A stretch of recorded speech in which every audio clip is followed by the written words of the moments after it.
Welcome back to Beyond Bourbon. Today we have a great review, a special review. I'll let Jared introduce this. This one. is some Bookers. This is actually last year's batch number 2, the Apprentice Batch. Apprentice Batch, yeah. I've only had Bookers at a pour and once in Lesson Barn. I see on the shelf. We just did a bourbon hunting video, so go check that one out. I saw it almost every place we went to. Different batches.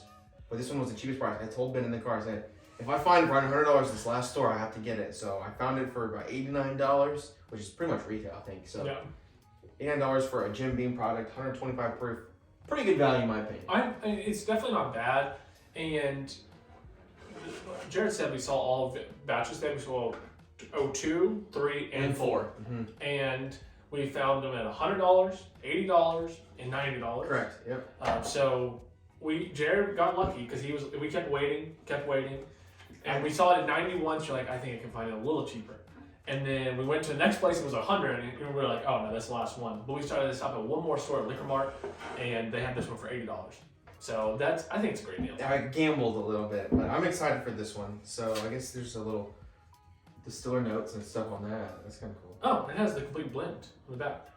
Transparency is a beautiful thing, y'all. Did you know that? I did not. This batch is made with barrels that were aged in 6 different warehouses. The breakdown of the barrels aged in storage for Booker's Apprentice Batch is as follows. Yeah, we got a whole story. 7 years, 125.5 proof. Man, it's gonna be good. People last year talked about this bottle, and they're like, they do 4 releases a year, which is kind of a lot. Yeah. I think if they cut down to 3 and just made them a little better each one. Because I've always heard every time that there's one batch that's really good, one batch isn't great, and then there's 2 like average ones. And I'm not familiar with batch variants, so let me know in the comments if Apprentice Batch 02 of 23 is good or not. We're gonna let you know what we think, but this is the only one. I think the pour I had was this batch too. Oh really? I'm pretty sure. If I remember correctly, I think it was this batch. I think this is gonna be a fun one to collect from now on, especially if we keep going back to the same place and get them for $80. I think I love the bottle too. It's cool. The story behind it, I'm pretty sure, is the original Booker. He bottled it in old wine bottles, and his wife wrote the label like that, like a sticker on it. That's amazing. And so that's kind of why they kept the same look. So I like some history there. So if you know any more history about it, let me know. And every batch has a story. That little story. It's really cool as well. On the name. Yeah. Haven't seen any. The new batches haven't come out yet for 2024. Yeah. So I'll be looking. I think we'll definitely get one of those as soon as it comes out. Compare them. Yeah. Let's get into it. Oh yeah. That is Jim Beam if I've ever smelled Jim Beam, and that is amazing. It does not smell like 125 proof for sure. No. All flavor, no ethanol. 100 proof, honestly. 112 Ooh, man, that is good. Super flavorful. This is a big question that we kind of want to answer in this video, though. Is this worth it? Is Booker's worth it? Is it something that there's 4 batches a year? Are you gonna want to buy all 4? That's a lot of money. It is, and it's not like your Electric Air barrel proofs or your Larson barrel proofs where you pretty much know it's gonna be worth it no matter what, right? Like almost, especially if it's like the $65, $70 range. Yeah, and they're like the 13-year ones. This is 7 years. Right, and so knowing which batch is which might be a big thing, but like you don't really see reviews until they're almost all gone. Yeah, I really like the nose on that though. It is very peanut buttery sweetness though. Honey roasted peanuts. Yes, very peanut. Honey roasted peanut butter, not just the peanuts. Like it's the sweetness you get from honey roasted peanut butter. I almost get like a yellow cake. Ooh, that's a really good note. A yellow cake, like a vanilla cake with some. Yeah, love that. With some coffee grounds in the frosting. Yeah. Maybe. A little bit of coffee on that one. Ooh, that is a good nose though. That's exactly what I want. That's a great nose. Yeah, that's a perfect nose. Into it. Cheers.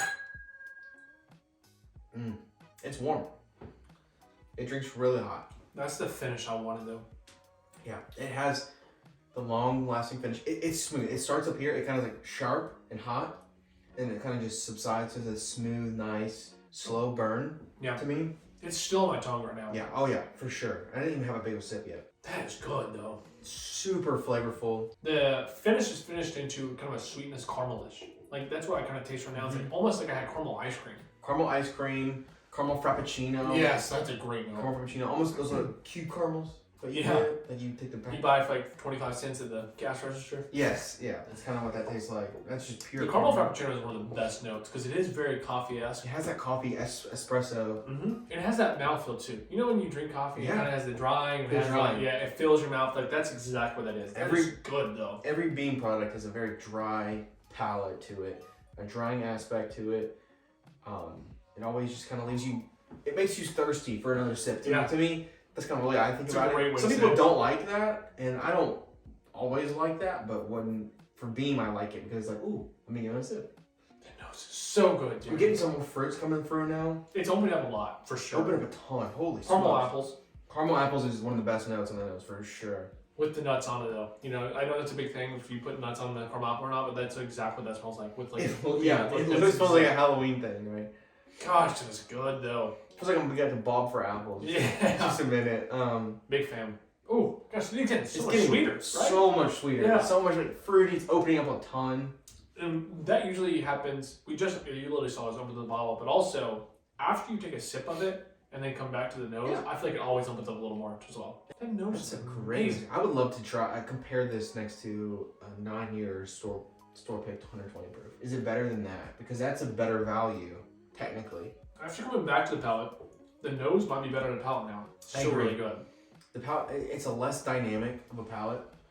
The flavors are there. They're just not so specific. Like it is so coffee. Yeah. It's so caramel apples in the nose. The palate is just kind of like you put it on a blender, and it's like you kind of lose some of that. You do lose some. That's a great way to say it. I don't know. Okay, how much would you pay for it?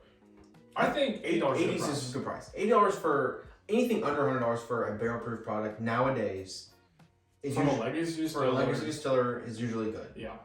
Paying $100 or less for a product and it's barrel proof, I'm gonna feel pretty good about it no matter what. $80 was a great deal. $90, good deal. $100 gets to depend on the batch. Like that's the way I'm gonna decide. If I see any Bookers for $80, I'm gonna buy it. Yes. Any at $90, I'll probably buy that as well. Especially if we don't have it. Yes. And then like $80 if I find this one again, I'll probably buy it back up. Yeah.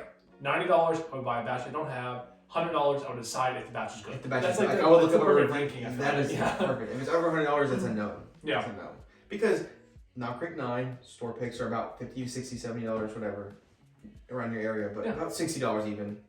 After tax and stuff. So that's 120 proof, which is almost this. 9 years, same distillery, a little bit more oak on those, a lot more, almost a lot more oak, more chocolatey, more richer, darker flavors. I do get more rich and dark flavors on this. But this probably has a better nose. Yeah. But the palate's not as chocolatey as rich. As a Knob Creek 9 store pick. So if you're going for value, maybe lean that way a little bit more. Also, like they're single barrels, so they vary a lot. This is a batch. And it's important to know you get more than just a bottle here. I know that's like the story might not mean a lot to some people. The batch number might not mean a lot to some people. Yeah. But like I love that. Yeah. Like, and I am willing to pay $20 more for this than a Knob Creek 9 Select. Yeah. Because of the box, because of the story, because of the batch. You get to see percentages from what floors and stories of each warehouse. Like the transparency you're getting pays a lot. Like if you know, I love Apprentice Batch, and this has 36% came from warehouse Z. You can look for that for the next batch. Yep. If you do a single barrel, it's a crapshoot. You're flipping a coin. You could get a good one or a bad one. Not that I've ever had a bad one, but it's how single barrels work. Yeah, that's it. I mean, every single barrel's like that. $80 for this, great deal. I'm gonna say, I mean, easily. Yeah. A new product came out this year. Old Forester, 1924. It's a 100 proof product. Don't know the age on it, and it's over $100. $100 is probably the cheapest you can get it for. Way high. Secondary, it's like triple price. Yeah. Definitely gonna say I haven't had it. It's hard. It's hard for a 100 proof product to be worth over $100. Is it the best value in the market? No. But is it worth what it's priced? I would say yes. I would say yes for sure. It's more findable. Yeah. I've seen Bookers on the shelf loads more than I've seen ECBP on the shelf. Oh my gosh, yes. Or Larceny Barrel Proofs, a little more common, but I still see this is more. easier to find. And the markup on these, like secondary, aren't that high either. Yep. So like you're gonna be able to find these pretty easily. So I like this product. I love it. But let us know what you guys think about Bookers in general. What's the best batch you've ever had? And if you're gonna find one in the future, like what are you looking for? Because like if that's something we need to know. Yeah, this is the first one we've had. We have no like. We have no experience. Was 2022 or 2021 the best year of Bookers? Yeah, is this the bad version? Is this like younger and not as good? Let us know, and let us know which batch you should look out for. For sure. Because if I see your comment, I'm gonna get the next batch that I see. For sure. Thank you guys for watching. Please like and subscribe. We'll see you next week. Cheers. Cheers.